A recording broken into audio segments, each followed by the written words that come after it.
Question था। India में जो पर्सन अगर किसी को अरेस्ट करने आ रही है पुलिस, तो उस पर्सन के अंडर जो हमारा नया BNSS है उसके अंदर उसके क्या रेमेडीज और राइट्स होते हैं? ये बहुत ही सवाल पूछा जाता है कि बीएनएसएस एक्ट में जो है क्या नए प्रोविजंस ऐड हुए हैं जिसमें कि जो राइट्स मिले हुए हैं कोई भी पर्सन अगर अरेस्ट होने जा रहा है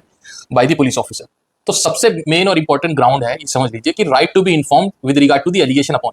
यानी कि आपके खिलाफ क्या केस बन रहा है, कौन कौन से सेक्शंस में केस बन रहा है, कौन कंप्लेनेंट है और क्या एलिगेशन है आपके ऊपर, वो सबसे पहले बताना जो है आपका राइट है कि आपको ये बताया जाए बाय इंक्वायरी ऑफिसर या जो आईओ है जो आपको अरेस्ट करने आ रहा है यानी पुलिस ऑफिसर, वो आपको बताए कि क्यों अरेस्ट करने दे रहे हैं, what is the reason for arrest. दूसरा है अगर आपको फिर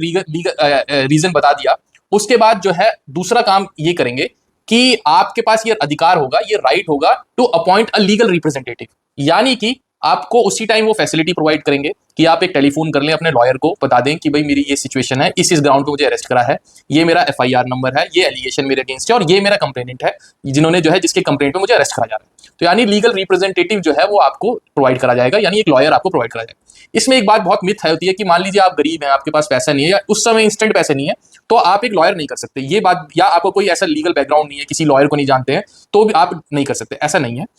ये BNSS एक्ट आपको ये एम्पावर करता है कि फ्री लीगल एड, यानी जो सरकार की तरफ से सरकारी वकील है, आप ये भी मांग कर सकते हो उस पुलिस ऑफिसर से कि साहब मुझे जो है सरकारी वकील प्रोवाइड करिए जो कि आके मुझे एक्सप्लेन करे कि किस किस एलिगेशन, क्या एलिगेशन है, क्या सेक्शन है और कौन सी FIR है, क्या कंप्लेनेंट और क्यों मुझे अरेस्ट करा जा रहा है। और उसके बाद जो भी रेमेडी है, जैसे कि अगर बेलेबल ऑफेंस है तो बेल कराएं, या कल अगर मेरी पेशी होगी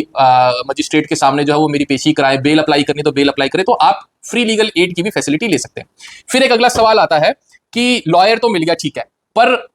वो जबरदस्ती करते हैं, आपसे कोशिश करते हैं कुछ अनड्यू आप एक्सेप्ट कर लें चीज़ों को, तो आपके पास एक राइट टू साइलेंस भी है। जैसे कि आपने देखा होगा किसी इंग्लिश मूवी में दिखाया जाता है कि भाई it is my right to have maintain silence, मैं कोई चीज़ नहीं दूंगा, मैं अपनी स्टेटमेंट जो है वो मजिस्ट्रेट के सामने ही दूंगा, 164 के बयान में या किसी और के बयान में मैं दूंगा। तो ये भी जो है आपके पास राइट है टू रिमेन साइलेंट कि साहब मैं अभी नहीं बोलूंगा, मैं जो है अपनी स्टेटमेंट जो है मजिस्ट्रेट के सामने दूंगा व्हाट हैज हैपेंड, और मैं अपनी लॉयर के सामने ही, लीगल रिप्रेजेंटेटिव के सामने ही जो मैं अपनी स्टेटमेंट दूंगा। यानी ये भी आपका right to silence is also one of the crucial right जो आप एंजॉय कर सकते हो। फिर तीसरा आता है right to be presented before the magistrate without any undue delay,